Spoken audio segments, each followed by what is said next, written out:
Përshëndetje, unë jam Dori Daka, ky është Syri Botës. Java që nisi me optimizëm për një takim të dytë të mundshëm mes presidentit rus Putin dhe atij të Shtetit Bashkuar të Amerikës Donald Trump për të gjetur rrugën e zgjidhjes së paqes mes Rusisë dhe Ukrainës, duket se ka përfunduar as pak me optimizëm. Në mesin e javës, presidenti Putin tha se nuk hiqte dorë nga ato objektiva me të cilat ai e nisi luftën, dhe së pasoi presidenti amerikan Donald Trump tha se do të ishte një kohë e humbur çdo lloj takimi. Filluan sanksionet më pas në mesin e javës ndaj dy kompanive të fuqishme ruse të naftës dhe të gazit, dhe në Bashkimin Evropian po merret në konsiderat ngrirja e aseteve ruse në Bruksel dhe vende të tjera të Bashkimit Evropian. Shkojmë në lindjen e mesme, një tjetër konflikt i hapur dhe tepër problematik. Në fakt që prej 2 javësh kemi një arritje të pushim zjarit për disa, apo të një marrëveshje e paqe për disa të tjerë, por dhe aty kemi shkelje, kemi problematika. Gjysma e Shtëpisë së Bardhë e Washingtonit ka shkuar në Tel Aviv pikërisht për të monitoruar këtë situatë. Po unë them ta lëm këtë javë diskutimin për këto problematika për cilat ne kemi folur gjatë e gjerë në Syrin e Botës, dhe të shkojmë të flasim për gjëra të tjera. Në fakt nuk do shkëputemi nga politika, do të flasim për politikanët, do të flasim për politikanët që kanë qenë dikur në majat e pushtetit, sot janë në të tjera rrethana, për politikanë që janë në pushtet dhe për politikanë që duan të vinë në pushtet. Do të shkojmë fillimisht në Francë, aty ku për herë të parë, të paktën që nga historia e pas luftës së dytë botërore, një president e Republikës, ose më saktë një ish president e Republikës, dënohet dhe shkon në burg. Shkon në burg dorë për dorë me bashkëshorten e tij. Bëhet fjala për presidentin Sarkozy, i cili ka filluar vuajtjen e dënimit në burgun La Santé të Parisit pikërisht këtë javë. Unë kam kënaqësinë të diskutoj për këtë, le të themi, ngjarje të pandodhur më parë me kolegun tim të Radio France International, Artan Kutra. Përshëndetje zoti Kutra. Përshëndetje Dori dhe faleminderit për ftesën në emisionin tuaj. Shumë kënaqësi që ju kam. Atëherë zoti Kutra, në bisedën paraprake që patëm, para se të bënim këtë intervistë, më thatë që jeni një periudhë shumë të zënë profesionalisht. Ka 1001 probleme qeveria franceze, sigurisht dhe situata ndërkombëtare dhe gjeopolitike është e vështirë. Por megjithatë, lajmi i fillimit të vuajtjes së dënimit të ish presidentit francez Sarkozy ka marrë disa ditë rresht, le të themi, titujt kryesor të medias jo vetëm franceze. Cila është arsyeja që bëri kaq buj një lajm i tillë dhe cili është profili i zotit Sarkozy? Po ju e thatë që në krye të emisionit është hera e parë që një ish president shkon në burg. Kjo është e veçanta më e madhe që ka tërhequr vëmendjen e opinionit të mbar francez, por edhe mbar botror, mund të themi fare mirë. Por le të kthehemi edhe një herë tek pyetja juaj e fundit. Kush është presidenti i francez? Emri i tij i plot është Nicolas Sarkozy de Nagui Boxa. Është i ditëlindjes 28 janar të vitit 1955 dhe ka lindur në Paris. Aktualisht ai është sot 70 vjeçar. Origjina e tij është djali i një emigranti hungarez dhe një nëne me origjinë greke. Arsimi i tij është diplomuar për drejtësi në Fakultetin e Shkencave Politike të Parisit. Dhe karriera e tij, menjëherë mbasi është diplomuar, është shumë e frytshme.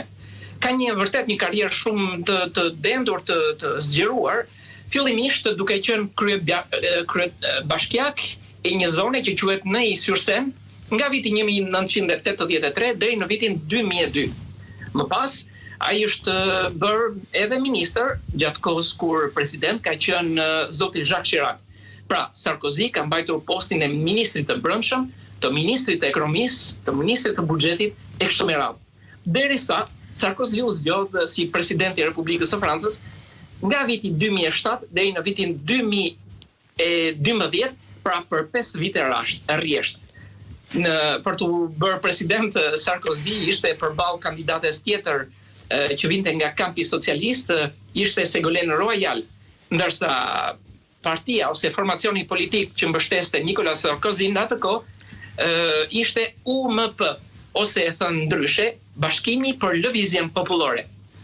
Kjo figurë politike mund të themi se ka spikatur sidomos për reformat në fushën e ekonomisë dhe të sigurisë së brendshme brenda në Francë, por edhe për aktivitetin e tij shumë impulsiv në politikat ndërkombëtare. Duhet thënë që ish presidenti francez Nicolas Sarkozy ka pasur një stil shumë të veçantë të bërit të politikës kur ishte në funksionin e presidentit.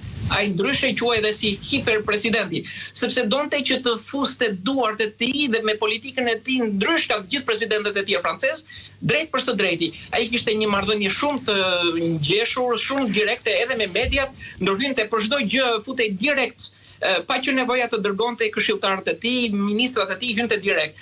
Por edhe në politikën ndërkombëtare ai ka qenë shumë i spikatur. Mjafton të themi për shembull në kontekstin gjeopolitik të Ballkanit, pra gjatë viteve 2007-2012 kur ai ishte president, Nicolas Sarkozy ishte ende një president që donte të ndikonte edhe në Ballkan. Dhe pikërisht ka qenë çështja e Kosovës një çështje shumë pasionante për të. Ai ndikonte drejt për së drejti edhe ndaj Serbisë që të zbuste qëndrimin e Serbisë ndaj Kosovës.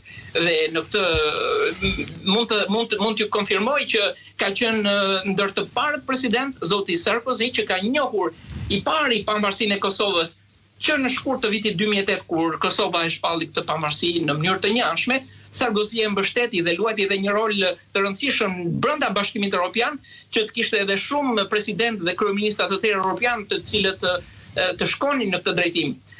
Mund të shikojmë për shembull Spanja nuk e pranoi njohjen e Kosovës sepse kishte një problem tjetër dhe të brendshëm, çështjen e katalanasve, të cilët edhe ata duke u plotësuar nga Kosova mund të kërkonin pavarësinë nga Spanja dhe justifikoheshin për mosnjohjen e Kosovës. Nga ana tjetër, Sarkozy duhet të themi që ka luajtur një rol të rëndësishëm për ruajtjen e stabilitetit në rajonin e Ballkanit. Po të njëjtin rol luajti edhe me Bosnjë-Hercegovinën me misionet e paqes që ka dërguar aty forcat ushtarake. Duhet ju kujtoj se ka qenë pikërisht Nicolas Sarkozy i pranishëm si president edhe gjatë kohës kur Shqipëria u bë anëtare e NATO-s. Zoti Kutra, zoti Sarkozy, sikur se tha dhe ju, ka pasur një karrierë shumë të pasur politike, ka qenë disa herë ministër edhe një herë president. Le të ndalemi pikërisht tek periudha para se të bëhej president, e cila është marrë në shqyrtim apo të paktën për të cilën ai akuzohet se ka bërë disa shkelje të cilat e çuan edhe drejt vuajtjes së dënimit. Tani, më shpjegoni pak për çfarë akuzohet zoti Sarkozy, ndërkohë që edhe shumë presidentë të tjerë dhe kryeministra janë akuzuar, pas njëri nuk ka përfunduar, le të themi, pas hekurave të burgut. Konkretisht, cili është problemi zotit Sarkozy? Për çfarë akuzohet ai? Si kundër thashë edhe pak më parë, ai fillimisht ka qenë kryetar i bashkisë së zonës Neuilly-sur-Seine. Sigurisht ka pasur një aktivitet shumë të gjerë, ka pasur thashë teme që mund të ketë manipuluar ndonjë fond bashkiake kështu, por janë thashë teme të cilat nuk janë zbardhur asnjëherë, nuk janë vërtetuar asnjëherë. Ai akuzohet sidomos gjatë periudhës fushatës elektorale që ai donte të organizonte një fushat për vitin 2012 për të rizgjedhur si president. Dhe ndryshe kjo quhet çështja e financimit nga ana e Libisë. Pra, në shtator të vitit 2025, pra fare pak kohë më parë, as një muaj më parë, ai dënua për herë të parë me 5 vite burg për një komplot, nëse do ta quajmë kështu, për një komplot kriminal, pasi ai kishte lejuar bashkëpunëtorët e rrethit të tij që të përfitonin nga disa financime sekrete nga regjimi i Muammar Gaddafit, diktatorit të Libisë, për fushatën e tij presidenciale të vitit 2007. Pra, kjo është akuza kryesore. Me pak fjalë, nëse mund ta themi me fjalë të thjeshta, akuzohet se ka marrë çanta me para nga diktatori libian, të cilin ai së bashku me politikanë të tjerë të perëndimit ndihmoi që ta rrëzonte, dhe ka një lloj kontradikte këtu gjithsesi, pra ka marrë para, pastaj e ka përmbysur, duke dhe sikur i ka ardhur karma zotit Sarkozy, nëse ka qenë kështu. Kemi gjithsesi, pra akuzohet se ka marrë para të palishme për të financuar fushatën e tij zgjedhore të mandatit të dytë, pra në kërkim të mandatit të dytë presidencial. Sigurisht aktiviteti i tij politik është lakuar nga figura të ndryshme letrare, si me metafora, me epitete, me simbole, me të gjitha, duke si kundër e tha dhe ju shumë bukur pak më parë që edhe rrëzoi Gaddafin, po edhe donte të fitonte para prej qeverisë së tij, megjithatë le të ngelemi në fushën e figurave letrare, sepse deri tani drejtësia nuk ka arritur që të vërtetoj se sa të vërteta janë këto akuza. sidomos bëhet fjalë për këshilltarët e tij të afërt, të cilët ata akuzohen drejt për së drejti se kanë marrë para nga regjimi diktatorial i Kadafit. Në fakt duhet thënë se një i afërm i Kadafit, ai që pretendon se ka dërguar çantat nga Libia drejt Francës, ai ka vdekur vetëm një ditë përpara se të organizojë gjyqi. Vdiq aksidentalisht apo nga sëmundje? Është shumë e çuditshëm ky fakt. Po, nga sëmundje, nga vdekje natyrale nga një sëmundje, kështu është cilësuar vdekja e tij. Dhe ishte personi kryesor që do të dëshmonte nëse do të ishte gjallë, nëse ai vërtet ka sjell çantat nga Libia drejt Paris. Pra me këtë rast ai ka marrë të vërtetën në varr me vete, nuk. Po kjo është vetëm një detaj, sepse pastaj shumë detaje të tjera janë analizuar, janë komentuar, kanë qenë të shumtë edhe gazetarë të ndryshëm që janë përpjekur të sjellin drejtën mbi këtë çështje, por drejtësia këtu në Francë nuk gjykon mbi opinione, gjykon vetëm mbi fakte. E pikërisht kanë qenë shumë akuzat të ndryshme, të cilat janë rrëzuar njëra pas tjetrës, dhe kemi mbërritur tek ky vendim i datës 21 tetor, ku presidenti francez për herë të parë shkon pas hekurave të burgut.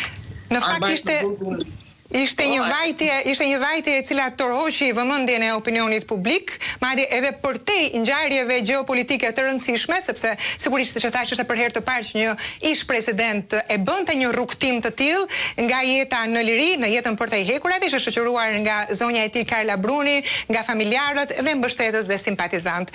Mua më ka bërë përshtypje ndërkohë zoti Kutra, para se të japim ca detaje në lidhje me vuajtjen e dënimit, me këtë periudhën dhe si do të jetë ajo, ku do të zhvillohet ajo. Më ka bërë përshtypje një deklaratë që zoti Sarkozy e ka bërë pak para se të futej në burg. Ai thotë: unë ndihem tepër i keqardhur për Francën, e cila ndihet e përçmuar në një farë mënyrë nga shprehja e urrëties, është përshkallëzuar të paktën në rastin tim dhe ka shkuar në një nivel të paprecedent. Unë nuk kam dyshim që e vërteta do të triumfoj. Por çfarë urrëtieje e ka fjalën zoti Sarkozy? Kush e urren kaq shumë zotin Sarkozy që ta shoh pas hekurave të burgut? Supozojmë gjithmonë në kuadrin e supozimeve. Po, sigurisht. Në fakt duhet të themi që në fillim që kjo është strategjia e tij e mbrojtjes. Ai shpreh se ka qenë fillimisht klani i Kadafit, domethënë familjarët e Kadafit, të cilët dëshirojnë domosdoshmërisht që Sarkozy të përfundojë në burg.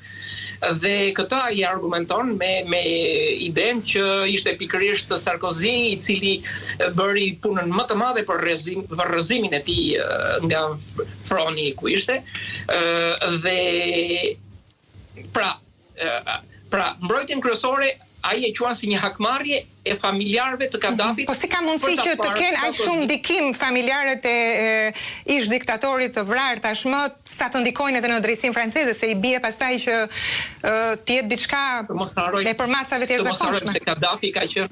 Të mos harrojmë se Kadhafi ka qenë një krye të shteti vërtet të pasur, ku ka pasur shumë flori, diamante. Po pasuria nuk e shpëtoi zotin Kadhafi që të kishte atë fund që pati. Dhe paraja thonë që shpon detin. Megjithatë, ka dhe një strategji tjetër të cilën Sarkozy e përdor në luftën për të mbrojtur. Ai thotë që është një lloj urrëtie e disa gjykatësve të caktuar ndaj tij, sepse thotë që ata duan domosdoshmërisht të shikojnë brenda një burgu një president dhe pikërisht figurën e tij. Dhe i quan një hakmarrje personale vetëm të disa gjykatësve. Nuk thot në përgjithësi të sistemit të drejtësisë, po të disa gjykatësve. Dhe nëse do të më lejoni, do të doja të sillja vërtet disa detaje, sepse është hera e parë që një president përfundon në burg.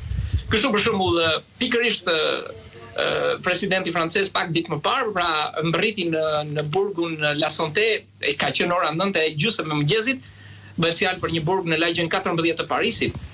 Dhe gjatë momenteve të daljes nga shtëpia e tij, ju e thatë shumë bukur, e paraqitët shumë bukur, dorë për dorë me gruan e tij Carla Bruni, është një dalje, domethënë shumë, edhe mund ta quajmë spektakolare, po edhe mund ta quajmë e trisht, sepse mund të thuhet edhe se ai luante një rol, domethënë për të prekur sadopak në sedër opinionin e gjerë francez, sepse vërtet opinioni është ndarë më dysh. Disa janë që ndoshta nuk e ka merituar që të përfundonte në burg, ndoshta nuk duhet të shkojë deri në atë pikë sa figura më e lartë politike e një shteti të përfundonte në burg, dhe këto janë sigurisht kryesisht figura politike që mbështesin në këtë aspekt. Por nga ana tjetër ka edhe shumë të tjerë të cilët thonë, pse jo? Një president është gjithsesi një njeri dhe ai është gjithnjë i barabartë me të gjithë të tjerët në rast se ka kryer vepra penale. Pra janë opinionet që shkojnë të dyja paralelisht. Dhe po pikërisht mbi bazën e këtyre opinioneve mund të kemi edhe dy panorama. Për shembull, ata që shoqëruan dhe që Eduard trokitën veprën e Sarkozis gjatë momenteve që ai po kalonte në rrugën e Kaldrëmt për të hyrë në makinë dhe më pas për të përfunduar në burg, ishin duke Eduard trokitur, duke bravuritur me thirrmat Sarkozy, dhe nga ana tjetër, mbas orës 9:30 të mëngjesit, moment që ai përfundoi në qelinë e tij i izoluar, sipas disa rrjeteve sociale, sepse këto nuk janë vërtetuar. Shumë të burgosur të tjerë filluan me ironinë e tyre me brohuritë të tjera, por të një stili tjetër, më në fund briti një president, mirë se erdhe midis nesh, tani ti je i lagjëson, ti je dorajon, edhe ti nuk e mbështet ai, pra, ai kuptoni ka dy. Është një realitet komplet tjetër në fakt, pas hekurave ndryshe nga ai në liri, ka rregulla të tjera, njerëzit kanë inate, kanë mlefe dhe sigurisht kujt i shkon, ku shkon në ato ambiente duhet përgatitet edhe për situata krejt të ndryshme nga ato që janë jashtë burgut, apo jo? Këto që shpjegova ishin sa për folklor, nëse pastaj do të hymë në detajet zyrtare të kushteve të paraburgimit të tij, duhet ju them që qelia e tij është një dhomë rreth 10 metra katror, është një qeli e pajisur me krevat, ka dush, ka tualet, ka një furnell elektrike për të përgatitur ose për të ngrohur ushqimet të veçanta, sepse me qënë se është një figurë politike dhe ai gëzon një lloj imuniteti, një lloj diferencimi, pra ndoshta nuk mund të përshtatet me kazanin e burgut, mund të themi, po mund të ketë edhe mundësinë që të blej ushqime të përgatitura enkas për të, dhe t'i ngrohë në furnellën e tij. Sigurisht në dhomën e tij është parashikuar të ketë edhe një frigorifer, është parashikuar të ketë edhe një televizor, sepse duhet ta ndjek aktualitetin politik ose pasionet e tij, filmat, nuk e di për çfarë mund të jetë i pasionuar ai. Sigurisht në dhomën e tij ka edhe një telefon fiks e veçanta, ndryshe nga të gjithë të burgosurit e tjerë që nuk ju lejohet asnjë lloj telefoni, as celular, as fiks. Në qelinë e ish presidentit Sarkozy ka një telefon fiks. Sigurisht ky telefon është i përgjuar dhe është lejuar që të marrë vetëm disa numra dhe jo këdo. Sigurisht bëhet fjalë për numra të telefonit të familjes së tij, të shtëpisë së tij, të përkrahësve politik, të avokatëve të tij. Pra është një numër i kufizuar, numra telefonik që ai mund të përdor nga ky telefon fiks që ndodhet në qelinë e tij. Sigurisht Sarkozy është i lejuar që të ketë 2 shëtitje në ditë, vetëm për vetëm. Ai këto shëtitje mund t'i bëjnë një obor që është i rrethuar. Ai është parashikuar që pranë qelisë të tij, jo shumë larg, jenë edhe 2 punonjës bodyguard që e kanë shoqëruar gjithmonë edhe kur ka qenë i lirë. Janë punonjës sigurie që i qëndrojnë pranë, sepse sigurisht një personalitet që ka qenë president, ai gëzon të drejtën që të ketë një mbrojtje. Dhe është e parashikuar edhe nga kushtetuta franceze që presidenti në çdo rrethan, edhe ish presidentët në çdo rrethan duhet të kenë të garantuar jetën e tyre, sepse kanë pas njohur gjatë viteve të funksionit të tyre në karrierë, kanë shumë sekrete në kokën e tyre, sekrete që nuk duhet të bien në dorën e do kujdo. Duhet t'ju them të tjera, detaje të tjera janë për shembull të zotit Sarkozy lejohen 3 vizita në javë të autorizuara. Sigurisht parashikohet që këto vizita t'i ketë me gruan e tij Carla Bruni, por edhe me fëmijët e tij. Dhe nëse do të ndalemi për te i kushteve që ju fola të paraburgimit, mund të ndalemi tek aktivitetet ose më mirë të themi tek gjendja e tij shpirtërore. Sarkozy është shprehur më përpara se do të shkojë në qelinë e burgut me 2 libra. I pari është Konti i Monte Cristos, është në 2 vëllime, por edhe një libër tjetër të titulluar Biografia e Jezu Krishtit. Është një lloj simbolike edhe prania e këtyre 2 librave, të cilët vetë ai Sarkozia i njoftoi për të gjithë. Pra, përmes këtyre gjesteve të vogla, këtyre detajo ai kërkon që të ndikoj.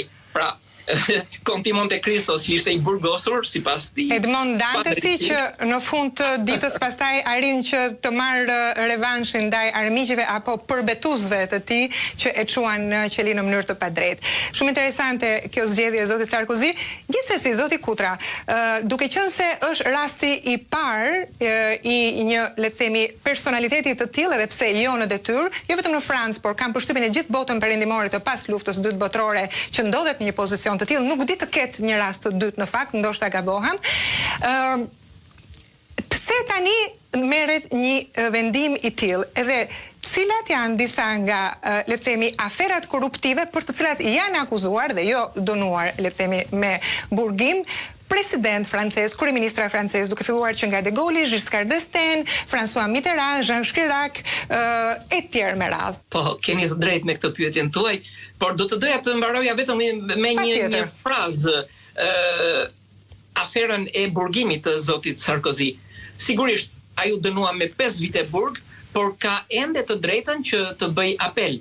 Dhe parashikohet sipas deklaratave të avokatëve të tij mbrojtës, që ai mund të ndodhet në burg vetëm për këto 2 muaj, konkretisht, domethënë pas hekurave, zoti Sarkozy ndodhet për 2 muaj, sepse ka të drejtën që të bëjë apel. Dhe parashikohet që gjatë apelit avokatët të sillnin argumenta të tjera, të kenë një strategji edhe më efikase, por kjo vlen për të parë në momentin që do të bëhet gjykimi në apel. Pra, parashikohet që ai të kalojë në burg vetëm këto 2 muajt e parë. Më mbrapa do ta ketë fjalën drejtësia për të shprehur dhe ndoshta edhe ne për të bërë një emision të dytë. Atëherë le të kthehemi tek aferat e korruptive ose të dënimit të figurave të tjera politike këtu në Francë.